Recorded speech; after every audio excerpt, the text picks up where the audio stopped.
Hey, and welcome back to the next episode of the Right Hand Drive Guys podcast, the podcast for guys who like right hand drives. We're your hosts, Bobby and Aaron. Yo.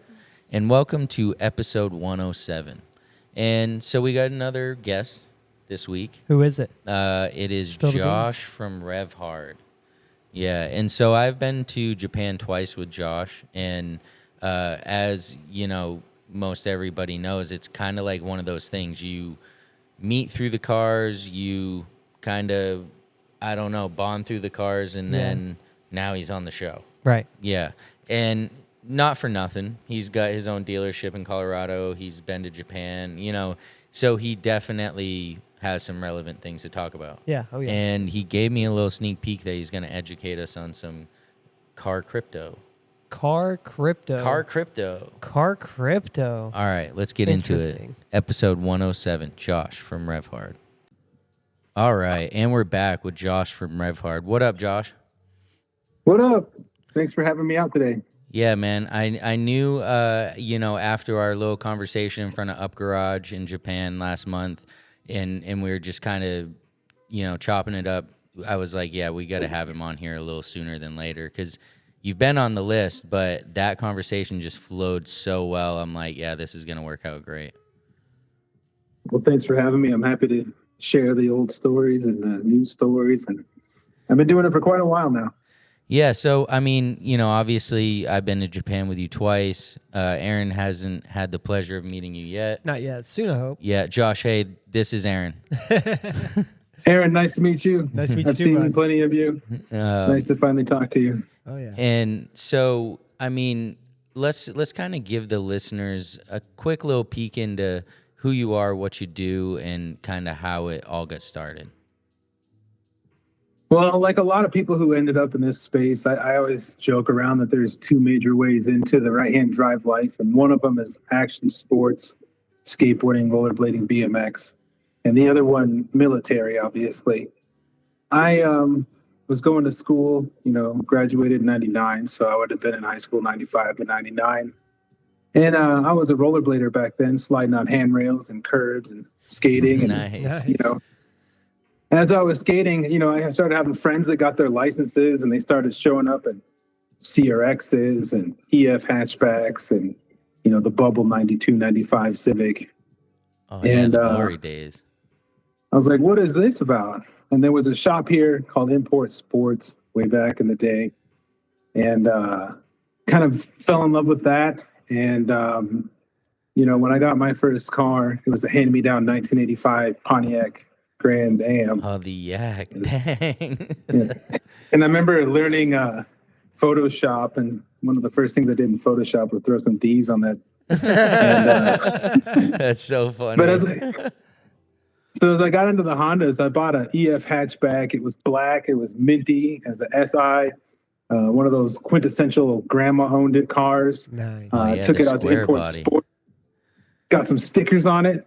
And on the way to show a friend, a lady T-boned me. Oh. And took out the minty fresh. And since then, I've owned 3 others. And in the process of owning that, we started figuring out what Japan had that we didn't have, right? Oh, yeah. And namely the B16. And so I was one of the first 3 people in Colorado to do a B swap. Had a couple friends that put some ZC motors in their CRX, and went ahead and put the B series in my EF hatchback. And this was in 98, 99, something like that. And Decent. I remember matching on some Fox bodies, smoking them. That power to weight. And so I got into that, and I was working at that shop called Import Sports out in Aurora, and there was a guy that came by. He was Japanese, and he was going to CU at the time and pitching all the Japanese parts he can get. He was kind of like the real-life Han. He wore the Harley boots and everything. And I then upgraded from the EF hatchback to the EK platform. And obviously, I wanted to bring it as close to the EK9 as possible.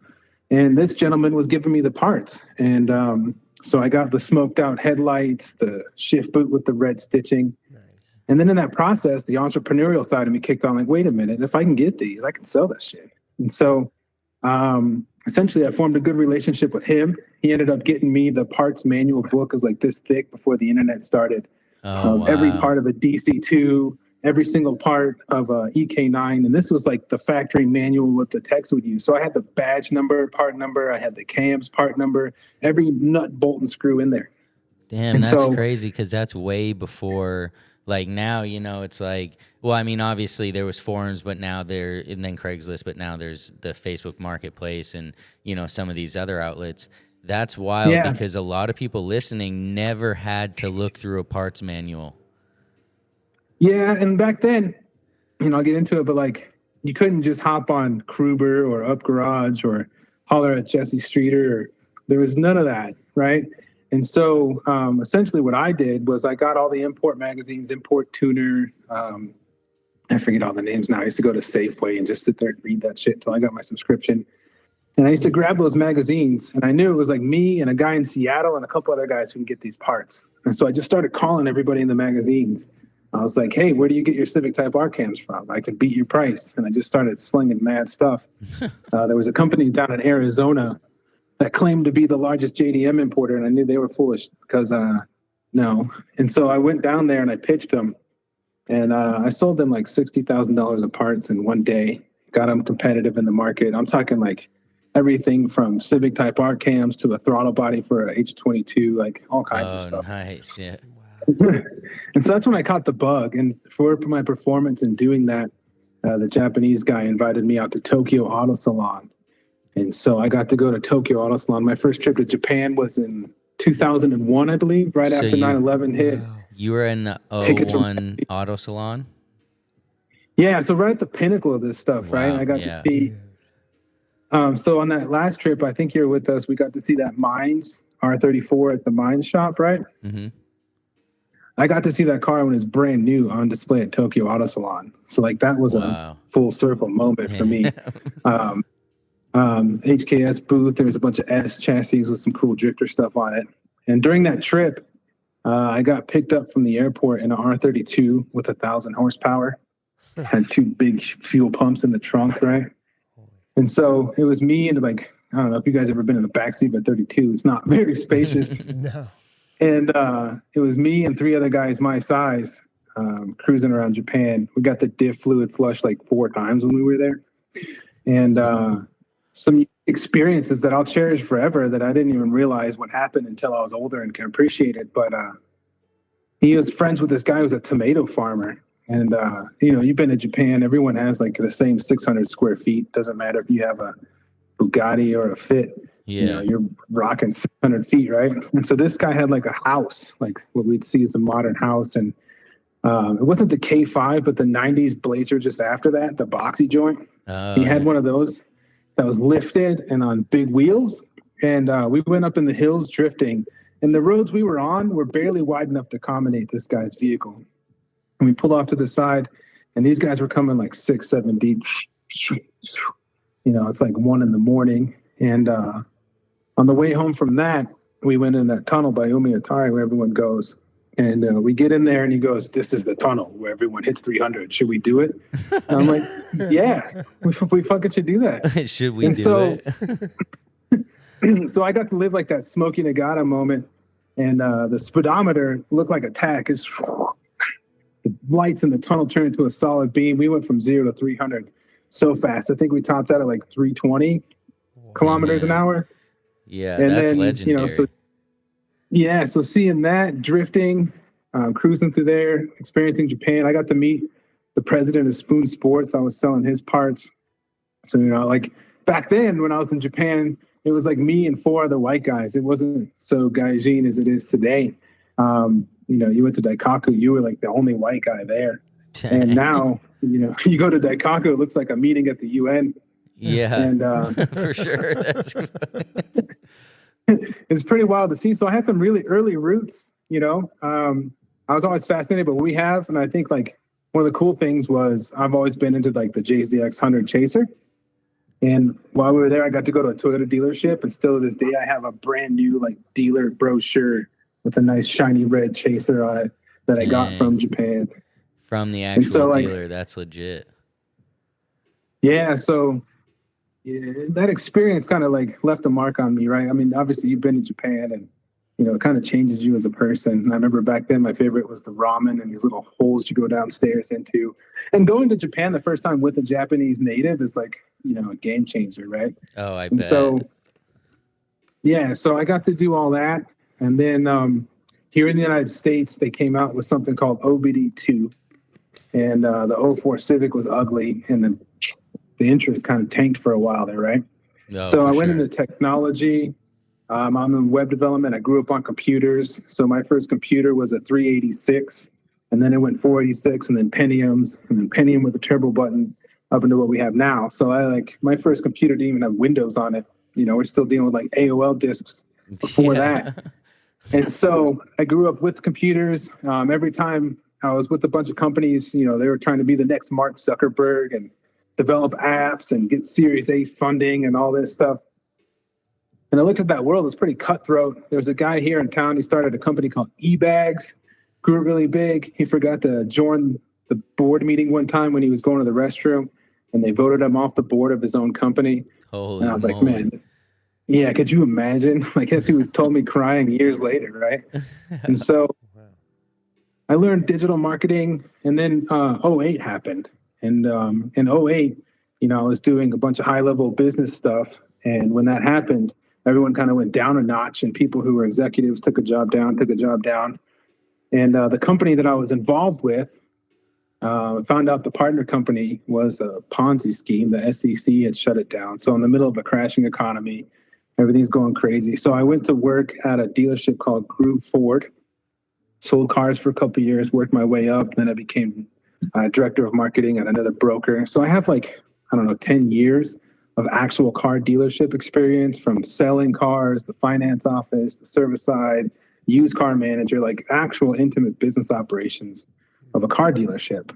And so when these cars became legal and 25 years of age, I was like, well, why don't I just take my past experience with my knowledge of car dealerships and just make a car dealership for car enthusiasts? And basically, I've been using my passion and love for the Japanese culture, Japanese cars, to get where I am today. That's kind of it in a nutshell, going from an import shop to a tech career to back to cars.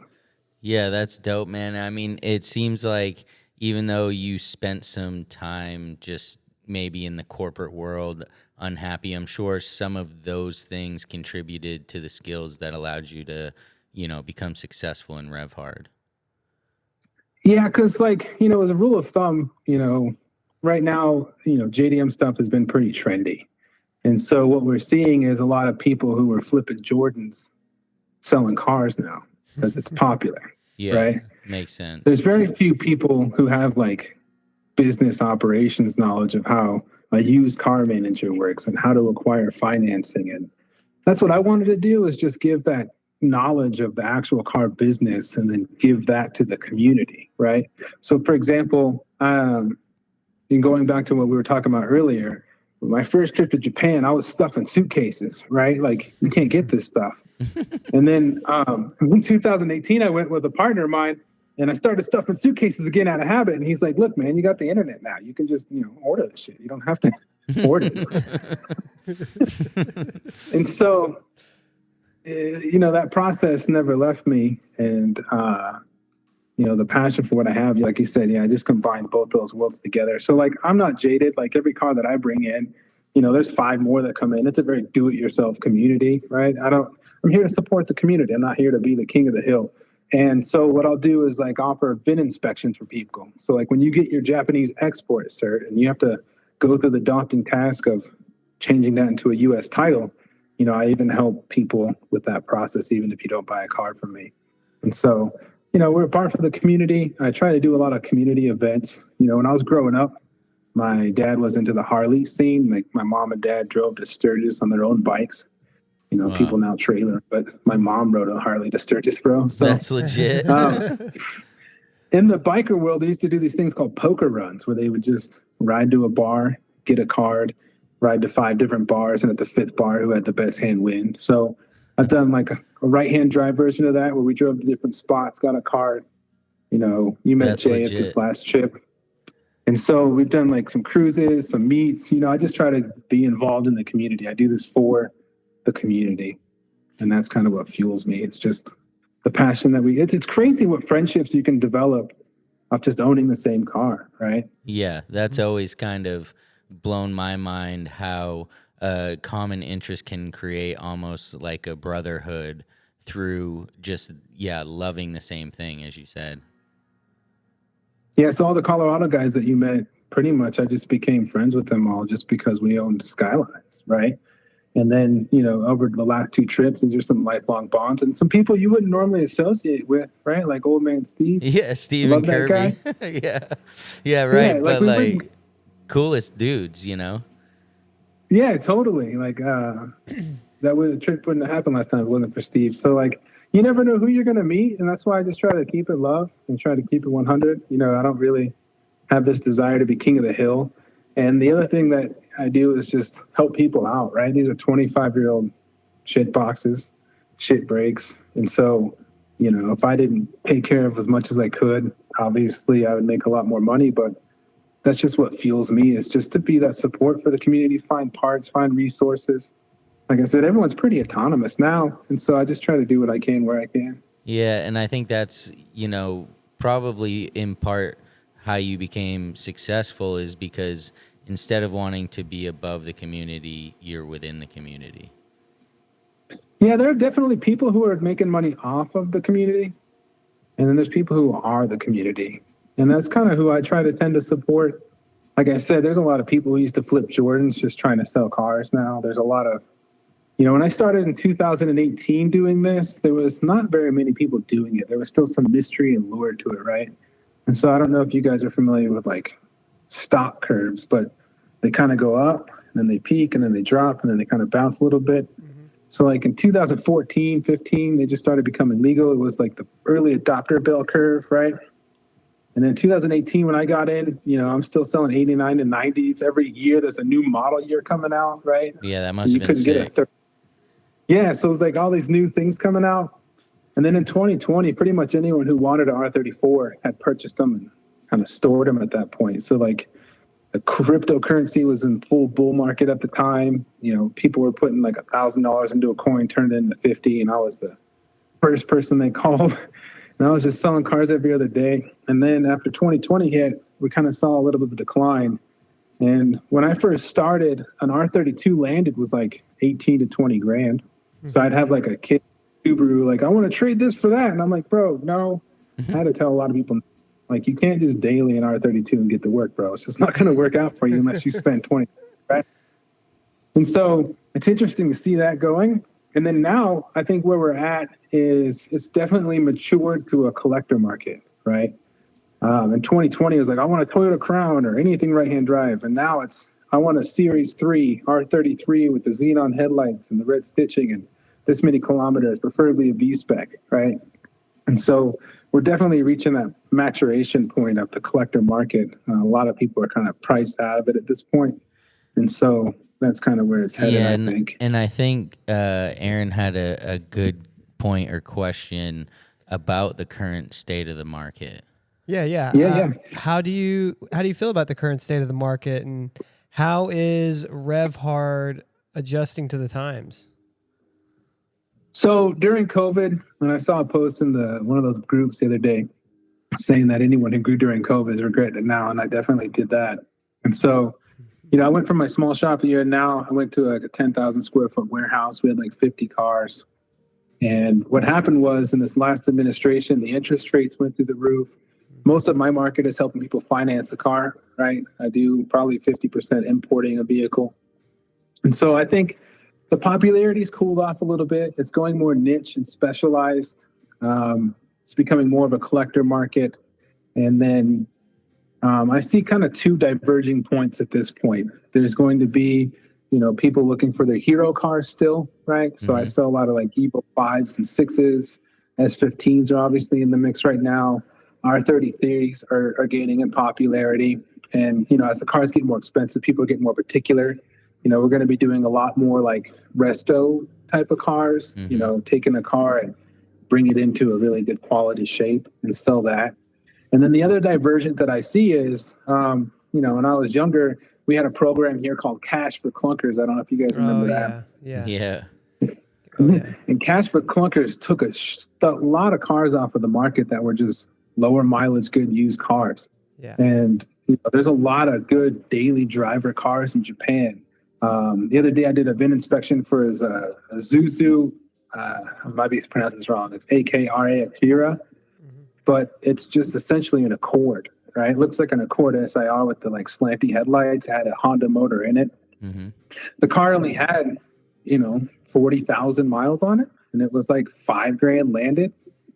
And so I definitely see like the cheap, affordable, just like daily driver cruisers, like the mail truck cars, and then the way up here, the real nice cars. I think we've lost that middle ground. And so I think in the future, we're going to see, Barrett Jackson and to the mailbox. Yeah. I could see that for sure. I mean, yeah, it is getting hard because the middle ground buyer isn't necessarily there anymore, like you're saying. And so a lot of these middle price cars that, are harder to finance, I feel like are sitting longer. Would you say that's accurate? I would definitely say that's accurate. If it's priced under 10 grand, it moves pretty quick. So like from 2018 to 2020, I couldn't sell an automatic. I had to basically give it away.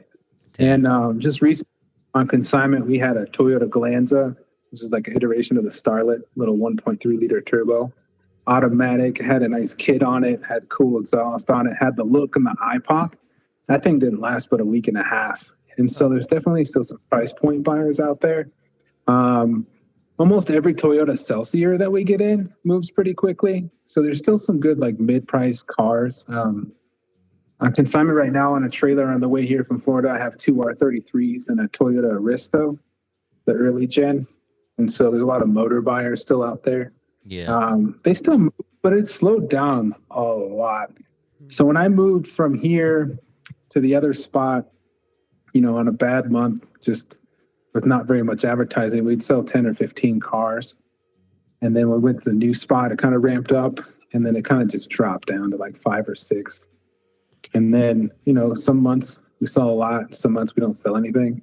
And it really just depends on price point and availability of financing. Financing's been harder to get. Yeah.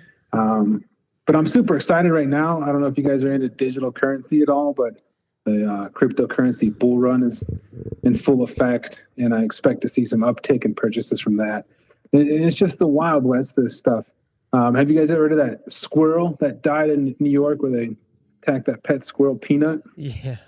Yeah, I heard about that. Yeah, so Peanut was on social media. He was like a little love star. He's in New York, right? Some lady in Texas got bitter and called animal control. They went in and they decapitated this poor dude's squirrel to look for rabies. Yeah. It became like an internet sensation. I think he had a raccoon too. What the heck? The raccoon got it for no reason. Just kind of shows the overreach. And so this story goes pretty crazy and national. Some dude catching the trend started a cryptocurrency called Peanut. It went, when these cryptocurrencies start out, it's like 0.0, there's like a billion tokens, right? So let's say it's $100,000 market cap, so 0.000 something. So someone got in there. Elon Musk tweets it out, justice for Peanut. It jumps up to like 15, 20 cents. So someone's already on like 100x gain. And then it catches more news. And one of the major crypto exchanges called Binance lists it. And it goes from like 15 cents to 47 cents overnight. And now at its peak, I think it hit like $2.30, which is like a $2 billion market cap. So like the market cap's not exactly how much is in there, but it's like how much trading volume equals what per token. But yeah, someone who put $1,000 into there, had $2 million in profit, which is theoretical because you can't. But what I'm saying is, it's like we live in these very interesting times, and I think that's kind of the next iteration is the digitalization of everything. And so, kind of tie that into what we're doing next is this Driven Labo, tokenizing a car collection. So as these cars get more expensive, instead of buying an Amazon stock, you could buy a share in a 2000 GT Toyota, right? Oh, and wow. So that's pretty wild. I didn't think of it like that. Yeah. So the cars are appreciating in value, right? And so we're offering a way to own a portion of that value. And our goal is to have the biggest JDM collection and then tokenize it and provide member experiences and put a certain amount of miles on, have different events for people, right? Just really fuel the community. So what gets me most excited about digital currency is, so in the 70s, if you wanted to have a hit record, right, the distribution channels were locked. You had to be like on Sony Records. You had to pay a fancy recording studio. You got this big budget, but by the time you're done making your record, you're negative money. And you have to sell a bunch of physical copies to make money, right? Well, now you can go to Guitar Center and you can buy your equipment and put a song on SoundCloud and you're out. So a lot of ways the internet removed the friction from the distribution collection points, right? And so what the exciting part about digital currency is it's going to remove the same type of gatekeepers from the transfer of value. So like right now, if you started a company and went public, you'd have to file a bunch of filings. You'd have to shop it to accredited investors. You'd have the SEC on you, right? Yep. But and that same guy who went to SoundCloud who wants to record a really big budget album says, I'm putting out a token of my next album project. Anyone who buys this token and supports my project while I'm on tour, I'll put 30% of that revenue back into this organization called the DAO. And now people get the funds distribution or dividends off of that person's tour. And so essentially what this will allow everyone to do is go public, right? That's pretty crazy right to now, think about. Yeah. You guys have been to a gas station, right? Owned by some Asian guy, and he's got a $5 minimum on the credit card machine, right? Yeah. The reason why is because the percentage fee that they take for charging that transaction. And so another thing that digital currency does is allows it to go to the point something decimal points with a lot lower fees. And so I think there'll be a day when some dude clocks in a Jiffy Lube and just money streaming into his account and then clocks out, boots paid for the day. Like every minute he gets paid for every minute type thing? Yeah. Just like streaming money. Like as soon as you're there, crazy. that shit's just clock out, boom, you're done being paid. Right. And then obviously with the knowledge I have sending money to Japan quite frequently, there's a system called the SWIFT system. So when I pay for a car in Japan, I go to my bank, that bank sends it to an intermediary, and the intermediary has what's called this nostro vostro account. It's basically a silo of like trillions of dollars, right? And so I'd be like, if I owed you $20, but your buddy had $100 and said, here, I'll give you the 20. I'll go ahead and float it. And then when he get paid, I get the 20 back, right? So it's like a middleman just floating until all this stuff settles. So there's like a finite few collection points in the center that are getting all those fees. A lot of people don't understand this, but like if I send 14 grand for a car in Japan, a lot of times I'm actually sending 15 too, because I have to pay the insurance on the spread. If the yen goes from like 153 to 148, someone has to cover that during the transaction. There's a fee for the middle for doing the transaction. So it's a pretty expensive process. Honestly, it'd be cheaper and faster if I just got on a plane and flew with a briefcase, right? And so crazy to think about. That's how diluted this is. Yeah, they give you those forms on the plane that wouldn't let it happen. But so with the digital currencies, there's currencies that are bridging that central liquidity. So there'll be a big pool of crypto in the middle. You have this coin goes into the middle, goes out, and the whole thing is settled within 3 to 5 seconds. So a lot of the technology we have now is built on a legacy system. The banks settle on big old like IBM reel-to-reel old school batch processing that hasn't been updated since the 70s. So even though you have a fancy website on your phone, in the background 3 days later, there's an actual batch settlement that happens. And so these digital currencies are going to make that instant. That's why you can have streaming money in your account. And that's kind of why we took this venture. So, as the market kind of plateaus and cools out, I took my knowledge of the digital world and the way I see things going, right? So like in high school, when I was cruising my B16, we had an economics class and they did one of those stock market simulations. And, all the people are like picking $5 a Coke and whatever companies are like Disney or whatever it is, right? And then one kid in the class threw his whole wad on Amazon. And in 6 weeks, he just crushed everybody. And so like through that process, I got to watch like the dot-com boom happen in front of my face. And so, someone had $1 Microsoft share. And I've heard plenty of stories like this. And you heard Steve talking about this even, right? And so like if you had $1 Microsoft share, these people would have compound millions after all the splits. But the news media got in and scared everybody out of there. their stocks and said that techs are going to nothing. But that was just a way for the institutions to come in and buy everything up on sale before it rocketed, right? So I've seen this movie before, and I think that's where we're at now, is that's going to be happening here in the near future. And so as the car market matures, that's our goal, is to build a collection of vehicles that we then offer tokens on, so you can have fractionalized reserve ownership of some of the coolest stuff, stuff with pedigree of history. Like when we were in the Nissan Heritage Collection, this is something that's unobtainium, but like that LM that we saw, right? Yeah, that the was Mines amazing. R34. Not to interrupt, but You that was amazing to see all three of those cars next to each other. That was for sure one of my things that I'll never forget. I mean, we were very fortunate to get in there. I've been in Japan like 10 times, and that was my first opportunity in there. Big shout out to Jay Rogers. Yeah, for hooking that up. But you could spend a whole day in there, Oh yeah, and so absolutely. to even get in there. So that's kind of where I see is going, is use this passion and all the things that I know to advance in the future. More of those pedigree type of cars, Group A history cars, one of maybe top secret Supras or something. And then in addition to that, we're going to offer like what we do to the public market, right? So like I have a few customers who like to buy from me wholesale, put a couple dollars into it, and then I can sign the unit for them so they can have, some profitability of like a flipper without the risk, essentially. Mm-hmm. And so we're going to be offering that. So we'll get like a nice S15, issue the token on it, take that car public, essentially.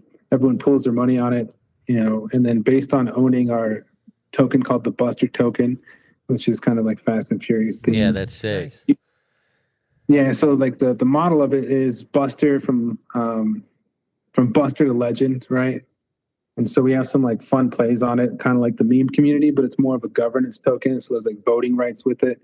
So as we get this S chassis, everyone who holds Busters can have a vote on like what kit we put on it, what color we put on it, what parts we put on it, and have this community build. And then when we sell it, we all share in the profits of that also, which on an individual basis was a terrible lot. But when you compound that over several deals a year, kind of adds up. So it's a fun way for everyone to engage and share in this passion of what they're doing, right?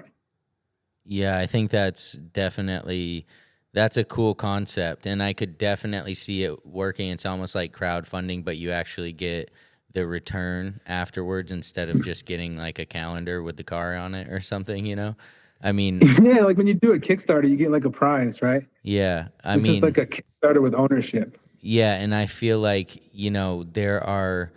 because this has become the norm, so to speak, there are a lot of kids sitting on the other side of a computer screen that maybe could never have a 34 GTR, but they can own part of yours, and they can, experience it to an extent through you. And in the whole voting thing and like piecing the car together, I could see people being into that. Also, people are into like digital sim racing and stuff like that right now, like a set of Corsa and like one called Rev Racing, and like there's Torque Drift 2, right? And then Torque Drift 2 uses like Adam LZ's compound and all his cars. And so one of the other things, we're teamed up with the Motorverse, who makes Torque Drift 2. And so every one of these collector cars has what's called the R series token. So it's the price of the value of the car divided over 64. And so if you own at least one of the tokens, then you're going to have a digital version of that specific car that you can drive in the games also. So there's a lot of tie-in to what we're doing on that front. Wow. Yeah, that's cool, man. You're pretty progressive, I would say, in that sense, where a lot of guys are just thinking about what's in front of them. You clearly have a good vision of what's to come.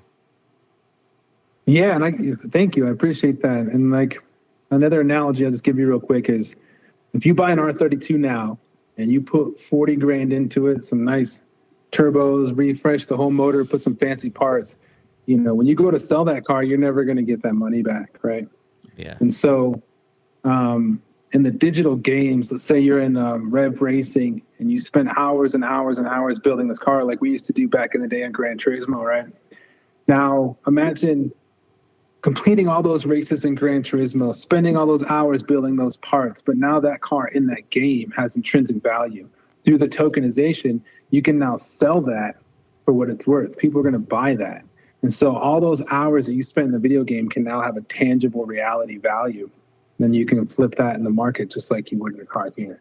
And so you're right, it is pretty progressive, but it's coming quicker than anybody thinks. And so we're building what's called the base network, which is like it's a version of Ethereum, really. And the reason we're doing that is because it's kind of reduced a lot of the fees that are associated with Ethereum.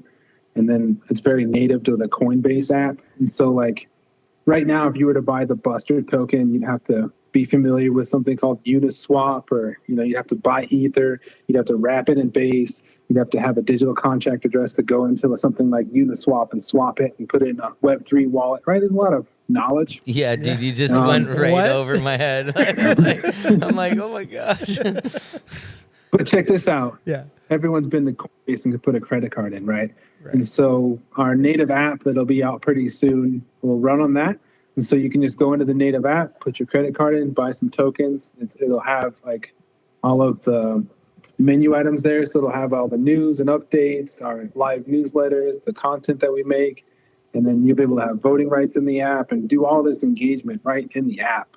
And so you don't have to do all those complicated steps I just mentioned. You can just engage with it.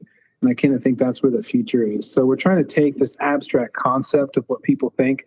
And there's a lot of education curve that goes with that. So I really appreciate you guys letting me chat about that, because, normally right now when you say cryptocurrency, people just like, what is that guy talking about? That's some scammy shit or whatever it is. There's not a lot of knowledge about it to this point, right? And so that's kind of what we're doing, is trying to use this education curve to teach people like, look, this is going to happen if you like it or not. I mean, someone in the 80s was like, this internet thing's a fad. And now look, nope. It runs our lives. So, I mean, it literally does. We're doing it right now. We're having this conversation because of the internet's transfer of value, right? Yeah. And so that's what's going to happen with these digital currencies. And so if I can take what I'm passionate about with these cars and put it into there, and that's kind of where it's going next. And so when you ask about the future of the market, that's kind of where I'm headed with it, is capturing that and building community things. So we're going to have, as things progress, our own like museum, if you will, like a mini Nissan heritage, if you will. And so, we'll have different track days at different events, kind of like Top Rank does, and we'll do exclusive events and giveaways. Like we're going to be launching what's called the Founders Keys pretty soon. And so we're going to do a lot of F1 stuff too. People are really into the F1. Wow. And so we'll have like F1 experiences. We've teamed up with a couple people that are already doing F1 stuff. You guys maybe have seen like the Lambo stuff on our pages recently.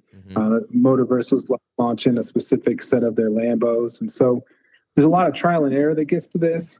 And so that's kind of where we're headed next through that education process, is just taking advantage of this next wave.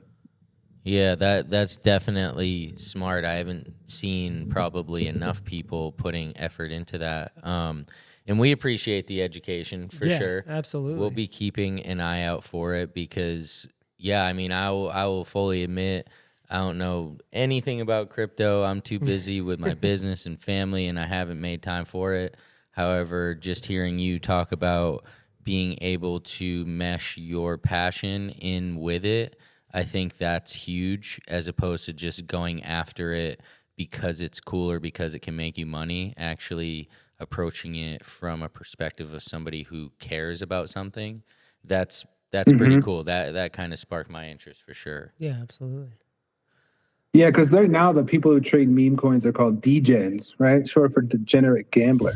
Just the other day, a coin popped off called the Chill Guy. It's just some popular meme on TikTok. Again, started at 100,000 market cap, went up to $2 million. Someone 200x, 2000x their money.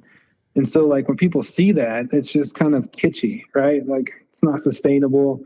It's high stakes. There's a lot of coins you get into and then they rug it and it just drops to nothing. You just lost all your money. And so there's definitely a lot of that to overcome. But, as it matures, as the technology, as regulation comes into play, just like the Wild West days of the internet, that's going to be here. And so, I'll still be loving the sound of an RB26 and debating if the 2J sounds better. I honestly think the 1J is the best of them all. Once you let that chaser sing, boy, that's some good shit. I'm always going to be a Honda boy. Make fun of me all you want. I love Hondas, horsepower per liter. Nobody does it better than they do. NSX is probably going to be my next car that I do. If you haven't driven an NSX with 550 horsepower turbo, you are missing out, my friend. That was quite the experience. Damn. F1 handling, turbo singing. They're the only ones that provided the allegiance to the gentleman's agreement, right? Honda was like, oh, yeah, we'll keep it at 276, no problem. And no one else did that. Yeah. So if you get into an NSX, it's fun, but it's not like Supra or Skyline fun. And the other thing is, like, when people ask me what the difference between a Skyline and a Supra is, a Skyline is for track experience, carbon canyons, and all-wheel drive configuration. I tell people a Supra is for going 70 miles an hour and then doing a burnout. Hell yeah, man. That's some good advice for anybody who is curious. That's one for you right there. Yeah, it is. Man, we appreciate you coming on here today for sure. It's good to kind of hear the RevHard story and how you were able to navigate through Japan at such a young age, but then also kind of educate us on the crypto and how we can get involved and connect our passion with money, and everyone kind of benefits. Yeah, so stay tuned with that. We're going to be having our own podcast called the Money Shift Podcast. We'll educate people, as that comes along. We're going to be doing a lot of push on the X platform and different things here in the real world to see how that goes. So we're launching the Buster token. The app will be live. I'll let everyone know how they can get involved in that. But I really appreciate you guys letting me come on here and share my story. I love what you guys are doing. I wish you guys nothing but continued success, and anything I can do to help get you the word out. I really love what you guys are doing. Hell yeah, man. Thank you. Let the listeners know, like, how do they find you? How do they shop with RevHard? Yeah, I didn't think about that. We're at RevHardMotors.com. Most platforms at RevHard Motors, like Instagram and Facebook. If you want to come show us some love, you can subscribe to the Instagram. On the Facebook, you can kind of see what we're doing. A page that's been kind of dormant recently, but we're getting back active on that. I have a Facebook that's RevHard Japan. That's where we list all the cars that are available in Japan to bring over. And so, yeah, that's basically, we have a YouTube channel. It's kind of small. We'll be growing with the podcast. It's at RevHard Motors also. Thanks for letting me plug that. Hell yeah, man. Hopefully we'll see you out in Colorado sooner than later. Yeah, you guys got to come out to the Slush Motorsports Festival and throw it down at the PPIR. Yeah, that's what we'd like to do for sure. All right, buddy. Hey, until next time, man. Thank you. Keep up the good work, guys. Thank you so much. We'll see you soon. Dang, dude. Like, we don't know nothing about crypto. Yeah, dude. He said some words there, and I was lost for a second. Dude, I know. One time I looked over at you, dude, and I could have fit my whole fist in your mouth, dude. It was open so wide because you were so mind blown, dude. Oh, chill. But he did do a good job at explaining it, and like I think he's got a very, very good idea. Oh, for sure. Yeah. I mean, like I said, the amount of guys that maybe don't have the accessibility or the finances or their wife won't let them, whatever it is, they would love to have an S15.